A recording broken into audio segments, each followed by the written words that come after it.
नमस्कार विद्यार्थियों, हमारे YouTube चैनल लकी एजुकेशन में आपका स्वागत है। हमारा जो संस्कृत का सिलेबस था 10th का RVSC का, उसमें हमने व्याकरण के 3 टॉपिक कंप्लीट कर लिए हैं, जिसमें सबसे पहले हमने पढ़ी संधियाँ। संधियों में हमने तीनों संधियाँ स्वर, व्यंजन और विसर्ग बहुत अच्छे से कर लिए हैं, जिसके लिए आपके लिए प्रैक्टिस सेट दे दिए जाएंगे, अभ्यास प्रश्न, यानी कि संधि विच्छेद करने के लिए और संधि का नाम लिखने के लिए कुछ अभ्यास प्रश्न आपके लिए दिए जाएंगे, जिनको कि आप करते रहें। और इसके पश्चात हमने दूसरा जो टॉपिक लिया था वो था हमारा लकार, जो बेसिक में यानी कि 6 to 10th तक काम आता है। और मैंने जितने भी शब्द रूप आपके लिए कराए हैं वो सब 10th बोर्ड में काम आने वाले हैं। उसमें हमने 5 लकार पढ़े और आत्मनेपदी में हमने पढ़ा था लट लकार। ये हमने इसलिए पढ़े थे क्योंकि हमारा जो अशुद्धि संशोधन जो आता है, जो टॉपिक है, उसमें हमारे लिए सबसे ज़्यादा ज़रूरी होते हैं वो लकार होते हैं। दूसरा टॉपिक आता है कि हिंदी वाक्यों का, यानी कि हिंदी में कुछ वाक्य दिए हुए होते हैं, उनका आपको संस्कृत में अनुवाद करना होता है। और कुछ वाक्य आते हैं आपको संस्कृत में दिए हुए, जिनका कि आपको हिंदी में अनुवाद करना होता है। तो जब तक हमें लकार अच्छे से नहीं आएंगे, हम ये सारी चीज़ें नहीं कर पाएंगे। तो इसीलिए दोस्तों हमने ये आपके लिए लकार करवाए, उन लकारों को आप अच्छे से पढ़ लें। इसके पश्चात हमारा तीसरा टॉपिक जो अभी कल ख़त्म हुआ है वो है हमारा घड़ी का समय, यानी कि समय लेखनम। वो भी मैंने आपको बहुत अच्छे से करवा दिया है। यदि आप उसको एक बार मन लगा करके पढ़ लोगे तो ये गारंटी है कि आप लोग उस घड़ी के समय में कहीं भी किसी प्रकार की कोई गलती नहीं कर पाओगे। तो ये 3 टॉपिक होने के पश्चात अब हम कुछ दिन के लिए रीडर चालू करते हैं। हमारी बुक का नाम है स्पंदना। संस्कृत की बुक जो है हमारी, जो इस समय RVSC में चल रही है, उस बुक का नाम है स्पंदना। मैं आपको पहले ही कह गई थी कल कि आप सभी बच्चे बुक ले लेना और बुक से आपके लिए ये पढ़ाया जाएगा। तो स्पंदना नाम की जो हमारी बुक है संस्कृत 10th में, उसको हम आज शुरू करने जा रहे हैं।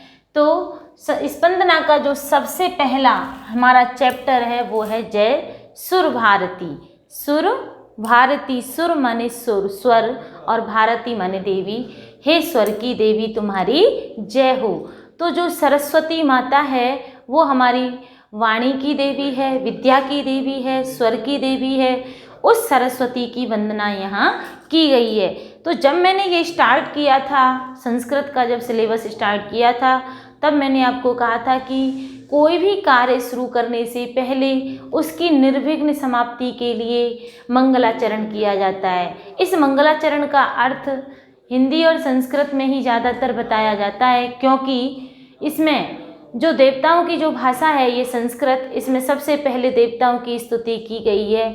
तो आप लोग कभी भी घर में देख लेना, कोई भी जैसे गृह प्रवेश हो रहा है, कोई भी छोटे से छोटा कार्य हम स्टार्ट करते हैं तो उसमें सबसे पहले ईश वंदना से शुरू करते हैं। तो यहाँ भी इस बुक की जो शुरुआत हुई है वो ईश वंदना से, अर्थात हमारी स्वर की देवी माता सरस्वती की वंदना से की गई है।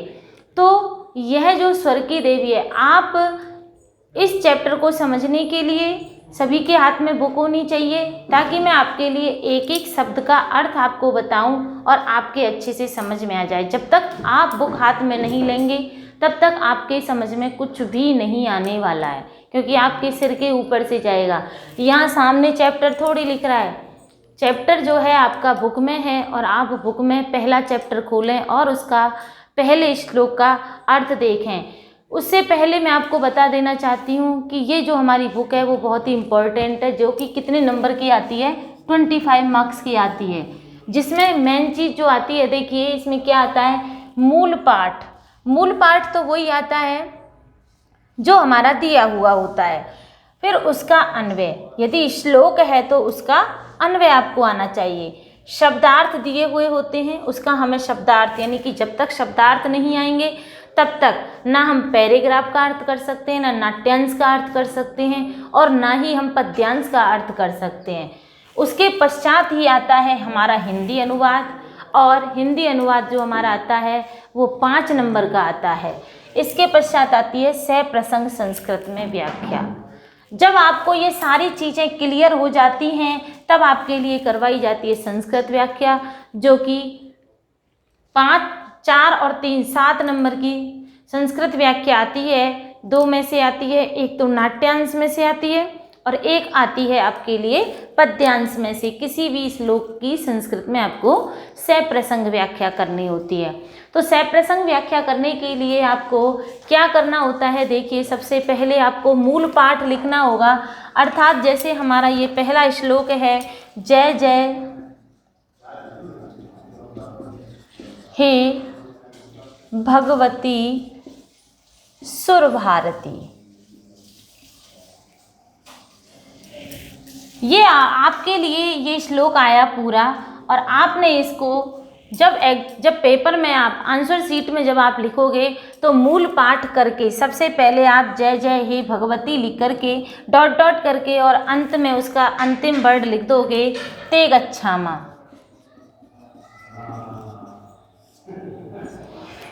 किस प्रकार से आपको करनी है ये बुक, तो सबसे पहले मैं आपको ये समझा देना चाहती हूँ। तो ये मूल पाठ हो गया। इसके पश्चात अन्वय क्या होता है। कुछ बच्चों के दिमाग में ये चीज़ समझ में ही नहीं आती कि ये अन्वय क्या है।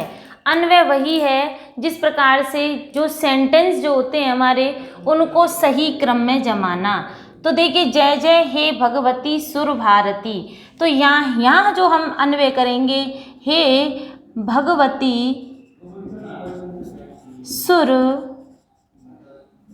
भारती जय जय, ये हमारा एक सेंटेंस हो गया। ये होता है अन्वय। अन्वय का मतलब होता है कि जब हमारा कोई भी श्लोक, जो भी श्लोक होते हैं वो किस में होते हैं, रिदम में होते हैं, सुर और ताल में होते हैं, यानी कि लयबद्ध होते हैं। वो लयबद्ध होते समय उनका जो सेंटेंस होता है वो सही नहीं होता है और हम एक शब्द से उनका अर्थ करते जाते हैं। और जब उनको एक सेंटेंस में क्रमबद्ध तरीके से जो बांध करके लिखा जाता है वही उसका अन्वय कहलाता है। तो उसमें से 3 भी सेंटेंस बन जाते हैं, एक श्लोक में से 4 भी बनते हैं, कई में से 6 भी सेंटेंस बन जाते हैं। तो इस प्रकार से उनको क्रमबद्ध तरीके से लिखना ही अन्वय कहलाता है। कई बार ऐसा होता है कि हमारा जो श्लोक जो ख़त्म हो रहा है ना, वहाँ का पहला शब्द बनता है हमारा यहाँ का शुरू का शब्द। शुरू का सेंटेंस हमें कई बार इस श्लोक के लास्ट में जा कर के लिखना पड़ता है। तो वो सारी चीज़ें मैं आपके लिए हर श्लोक में बताती जाऊंगी कि ये शुरू से कहाँ से शुरू होगा और इसका अर्थ कहाँ से निकालना होगा।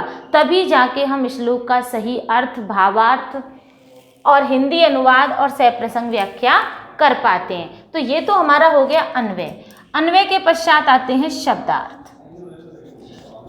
तो जो हमारा श्लोक है या पैराग्राफ है या नाट्यांश है, कुछ भी है, उसमें से हमें जो जितने भी शब्द दे रखे हैं उन शब्दों का सही अर्थ, उचित अर्थ पता होना चाहिए। तो हमें शब्दार्थ की बहुत अधिक आवश्यकता होती है। उसके बाद हिंदी अनुवाद, फिर आपको उसका हिंदी अनुवाद उसी तरीके से करना होता है। किसके तरीके से? अन्वय के हिसाब से करना होता है। यदि आपको अन्वय अच्छे से आता है तो आप सेंटेंस को गड़बड़ नहीं लिख पाओगे, एकदम सही, शुद्ध और सटीक लिख पाओगे। फिर सबसे लास्ट में आती है आपकी संस्कृत व्याख्या। संस्कृत व्याख्या में देखिए आपको प्रसंग लिखना होता है। ये प्रसंग सभी बच्चे, मुझे उम्मीद है, जानते होंगे, क्योंकि 8th क्लास में ये से ही ये प्रसंग बच्चों के लिए करवा दिया जाता है। प्रसंग होता क्या है? बुक का नाम आना चाहिए, फिर चैप्टर का नाम आना चाहिए।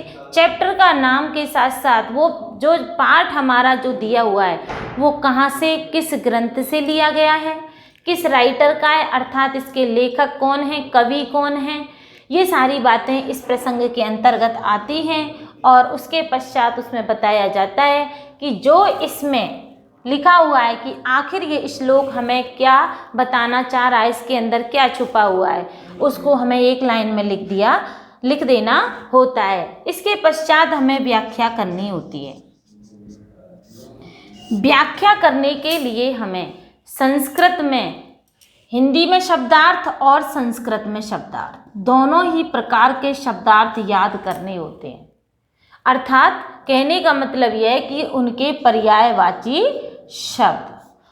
पर्यायवाची शब्द हमें अच्छे से आते हैं तो हम इसको बहुत अच्छे से संस्कृत व्याख्या को कर पाते हैं। तो आपकी बुक में ये सारी चीज़ें दी हुई हैं। संस्कृत शब्द का संस्कृत अर्थ दिया हुआ है दूसरा, और उसके पश्चात हिंदी अर्थ भी दिया हुआ होता है। तो आप जो आपके पीछे बुक के हर चैप्टर के पीछे जैसे ही चैप्टर समाप्त होता है उसके पश्चात उसमें शब्दार्थ दिए हुए होते हैं। आप उन सभी शब्दार्थों को साथ की साथ याद करते जाएं, तो आपको संस्कृत व्याख्या करने में कहीं भी किसी प्रकार की कोई भी परेशानी नहीं आएगी। शब्दार्थ जो यानी कि जो संस्कृत व्याख्या उसमें हमें क्या करना होता है, उसका पर्याय शब्द लिख दिया जाता है और अन्वय के साथ साथ उसका संस्कृत में ही अनुवाद कर दिया जाता है, अर्थात उसी वर्ड का दूसरा वर्ड लिख दिया जाता है मिला करके। जैसे कि आपने अग्नि को अनल भी लिख दिया तो यही इसका संस्कृत वर्ड हो जाता है, और इस प्रकार से इसकी संस्कृत व्याख्या हम कर देते हैं। इसके पश्चात आता है विशेष। तो ये भी लिखना बहुत जरूरी होता है 10th बोर्ड के स्टूडेंट के लिए, क्योंकि जब तक बच्चा विशेष नहीं लिखता, विशेष के अंतर्गत आपको 1 या 2 पॉइंट लिखने होते हैं, और जिसमें आती है अगली व्याकरणात्मक टिप्पणी।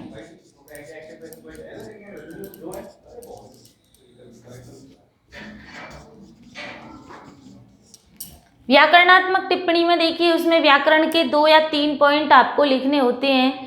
कई बार संधि के टॉपिक हैं तो उसको संधि के शब्दों को प्लस करके यानी कि संधि विच्छेद करते हुए उसको लिखें और उसका नाम भी लिखें। संज्ञा शब्द होते हैं, संज्ञा शब्दों को लिखना होता है। उसके पश्चात आपको सर्वनाम दिया हुआ होता है तो उस सर्वनाम के बारे में बताना होता है, और विशेषण भी आता है, और इसमें जो ग्रामर के जितने भी टॉपिक आते हैं वो सभी इसमें लिख दिए होते हैं। और आपको जो जहाँ तक जितना अच्छे से नॉलेज होगा आपको 3 या 4 पॉइंट में व्याकरणात्मक टिप्पणी करनी होती है। तो ये सारे टॉपिक करने के पश्चात ही आपको आपके नंबर जो संस्कृत में मिलते हैं वो पूरे की पूरे मिलते हैं। देखिए नाट्यांश जो होता है वो हमारा 3 नंबर की संस्कृत व्याख्या का होता है। बहुत छोटी सी व्याख्याएँ आती हैं और आपको बहुत जल्दी से आ जाएंगी। और जो हिंदी में जो व्याख्या आएगी वो 5 नंबर की आती है हिंदी व्याख्या। 5 नंबर की हिंदी व्याख्या में 5 नंबर तभी मिल पाते हैं बच्चे को जब तक वो अपना ये जितने भी मैंने आपको ये टॉपिक करवाए हैं इनको कंप्लीट करता है। विशेष और व्याकरणात्मक टिप्पणी में आप यहाँ विशेष में एक पॉइंट लिखने के पश्चात व्याकरणात्मक टिप्पणी भी लिख सकते हो। विशेष में कुछ नहीं लिखना होता है, छोटी सी बातें, वो सारी चीज़ें मैं यहाँ आपको बोर्ड पे करवाऊँगी। तो हम अब ये सारी बातें जानने के पश्चात अब हम इस बुक को स्टार्ट करते हैं, और हमारा पहला चैप्टर है जय सुर भारती। हे स्वर की देवी, हे सुर भारती, हे देवी माँ सरस्वती आपकी जय हो। देखिए यह एक प्रार्थना गीत है और इसमें माता सरस्वती से प्रार्थना की गई है। इसके जो आचार्य हैं वो हैं डॉक्टर हरिराम आचार्य। इसके लेखक कौन है? इस चैप्टर के लेखक डॉक्टर हरिराम आचार्य।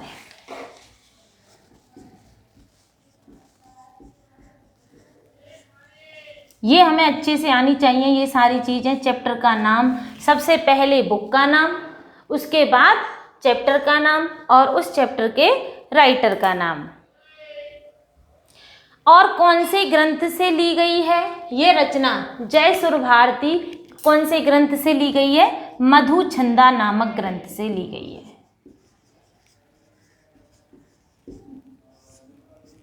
मधुछंदा नामक ग्रंथ से ली गई है। तो इसका हम पहला श्लोक स्टार्ट करते हैं। जय जय हे भगवती सुरभारती, तब चरणौ प्रणमामहे, नाद ब्रह्ममयी जय वागीश्वरी शरणम ते गच्छामि। तो देखिए हम सबसे पहले इस चैप्टर का अन्वय देखते हैं। तो अन्वय में देखिए हमें क्या करना होता है। देखिए अन्वय मैंने आपको अभी बताया था किस तरीके से हमको अन्वय करना है। तो इस अन्वय को देखिए किस तरीके से हम यहाँ अन्वय करेंगे कि हे भगवती सुरभारती जय जय। जय जय हे भगवती सुरभारती मैंने यहीं तक लिखा था। तो देखिए यहाँ अन्वय मैंने इसका यहाँ तक तो बता ही दिया है। हे भगवती सुरभारती जय। हे भगवती, हे माँ सरस्वती, स्वर की देवी, तुम्हारी जय हो। तो देखिए ये सुर भारती, तो ये देखिए इसका सुर भारती। सुर भारती यानी शब्दस्य अधिष्ठात्री देवी।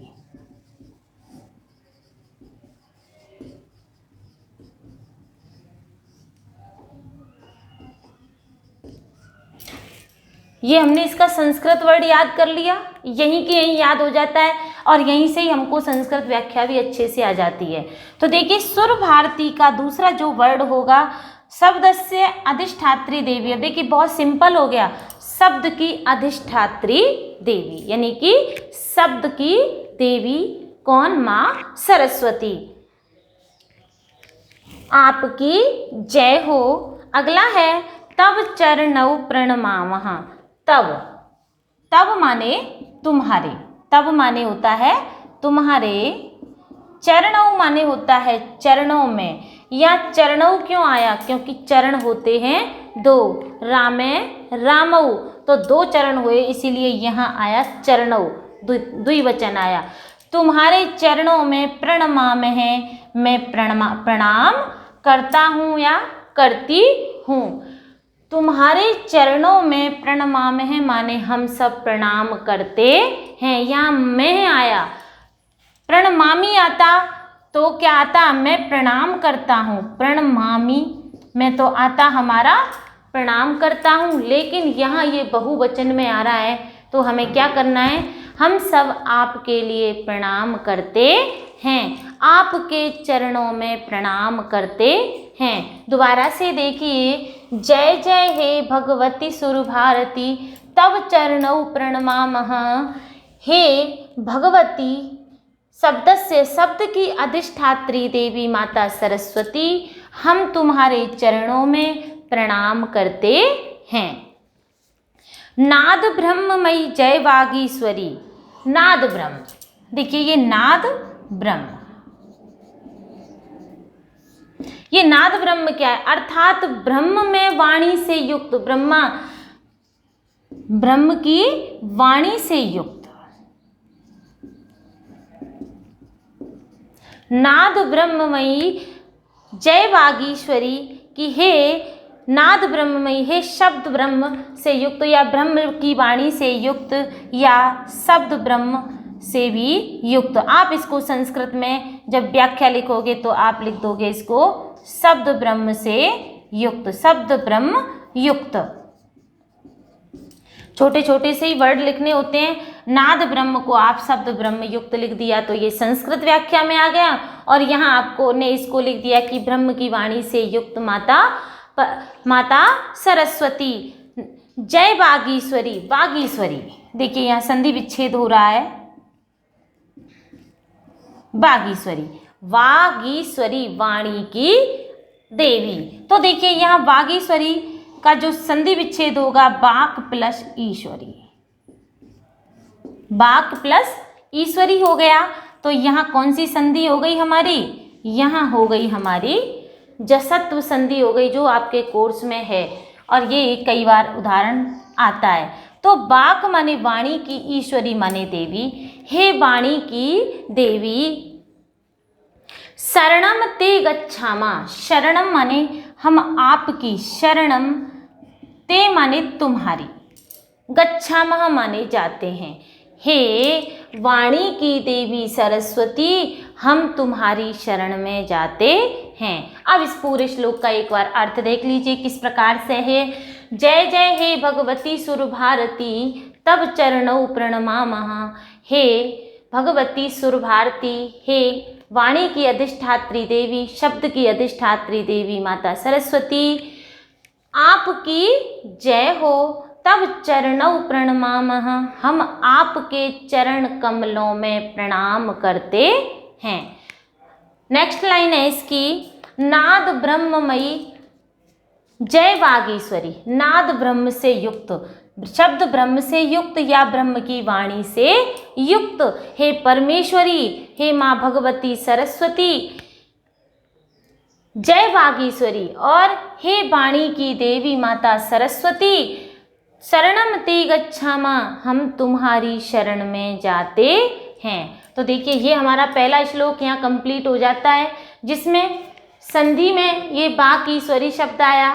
यहाँ सुर भारती शब्द से अधिष्ठात्री देवी, जिसमें कि सुरा नाम भारती, यहाँ इसका समास विग्रह हो जाएगा सुरा नाम भारती, सुरा नाम भारती। तो इस प्रकार से इसमें जो संस्कृत में जो व्याकरण के जो टॉपिक निकलते हैं वो इस प्रकार से निकलते हैं। यहाँ जो ते शब्द आया है, ते जो शब्द है इसका आपको देखिए शब्द रूपों में जब हम जाएंगे तो ये जो ते शब्द है वो कहाँ निकलता है। ते माने तुम्हारी, तो कहाँ पहुँच गए, अर्थ से ही पहुँच जाते हैं। षष्ठी विभक्ति एक वचन। इस प्रकार से इसमें व्याकरण के कुछ टॉपिक निकल के आते हैं। और हे सुर भारती, ये हे सुर भारती जो शब्द है, ये भारती, इसको हम निकालते हैं यहाँ संबोधन में। ये संबोधन में आता है कोई भी शब्द जो ईकारांत, स्त्रीलिंग का जो ईकारांत है, बड़ी ईकारांत है, जो संबोधन का एक वचन होता है उसकी मात्रा घट जाती है और छोटी ई में परिवर्तित हो जाती है। जो सुर भारती जो शब्द था वो बड़ी ई वाला है, लेकिन यहाँ प्रार्थना की जा रही है, किसी को संबोधित किया जाता है तो वहाँ उसकी मात्रा को घटा दिया जाता है, तो यहाँ संबोधन युक्त हो रहा है। तो इस प्रकार से हमारी ये जो व्याख्या है ये यहाँ कंप्लीट हो जाती है। अर्थात मैंने यहाँ केवल आपको अर्थ ही बता रही हूँ। इसके पश्चात आपके लिए हिंदी व्याख्या और संस्कृत व्याख्या सारी चीज़ें करवा दी जाएंगी। दूसरा श्लोक देखिए, त्वमसि शरण्या त्रिभुवन धन्या सुर मुनि वंदित चरणा नवरस मधुरा कविता मुखरा स्मित रुचिराभरणा। देखिए कह रहा है त्वम असि शरण्या, त्वम असि, त्वम असि का अर्थ होता है त्वम माने तुम, असि माने हो। त्वम असि शरण्या त्रिभुवन धन्या। देखिए तुम माने तुम, असि माने हो, त्वम असि माने हो। शरण्या त्रिभुवन धन्या, शरण्या, शरण्या, देखिए यहाँ क्या कह रहा है कि शरण में आए हुए शरणार्थियों को शरण प्रदान करने वाली हो। एक छोटा सा शब्द है लेकिन अर्थ हमने इसका बड़ा चढ़ा करके लिख दिया। तुम ही शरण में आए हुए शरणार्थियों को शरण प्रदान करने वाली हो। हे माता सरस्वती, आप की जो शरण में आया है आप उसको शरण प्रदान करने वाली हो। त्रिभुवन धन्या, त्रिभुवन, देखिए यहाँ त्रिभुवन शब्द आया तो कौन सा समास होगा, द्विगु समास होगा। त्रयाणाम भुवनानाम समाहार है। इस प्रकार से यहाँ द्विगु समास जिसका पहला शब्द क्या होता है, संख्यावाची होता है। तो ये त्रिभुवन धन्य, तीनों लोकों में श्रेष्ठ हो, धन्य हो। हे माता सरस्वती, आप शरण में आए हुए शरणार्थियों को शरण प्रदान करने वाली हो। हे माँ सरस्वती, आप तीनों लोकों में श्रेष्ठ हो, धन्य हो। सुर मुनि वंदित चरणा, सुर, सुर माने देवता, मुनि माने ऋषि मुनि। सुर मुनि वंदित चरणा, वंदित माने वंदना की जाती है, चरणा माने आपके चरणों की। हे माता सरस्वती, आपके चरणों की वंदना सुर माने देवता और मुनिजन करते हैं। अर्थात हे माँ सरस्वती, आप शरण में आए हुए शरणार्थियों को शरण देने वाली हो, आप तीनों लोकों में श्रेष्ठ हो। हे माँ सरस्वती, आपके चरणों की वंदना देवता और मुनिजन निरंतर करते रहते हैं। इस प्रकार से आपको इसका अर्थ लिखना है। तो देखिए अगली लाइन है, नवरस मधुरा कविता मुखरा। नवरस, नवरस सुने होंगे आपने, नवरस।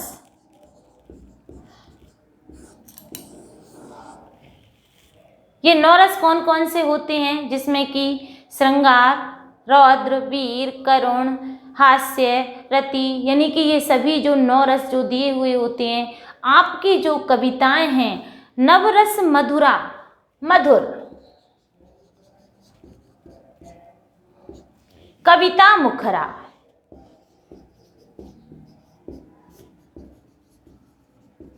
देखिए ये जो लाइन है इनका अच्छे से अर्थ समझें कि आपके मुख से जो कविता मुखरित होती है, अर्थात आपके मुख से जो भी वर्ड या शब्द जो निकलता है, जो उच्चरित होता है, वो 9 रसों से परिपूर्ण होता है और बड़ा ही मधुर होता है।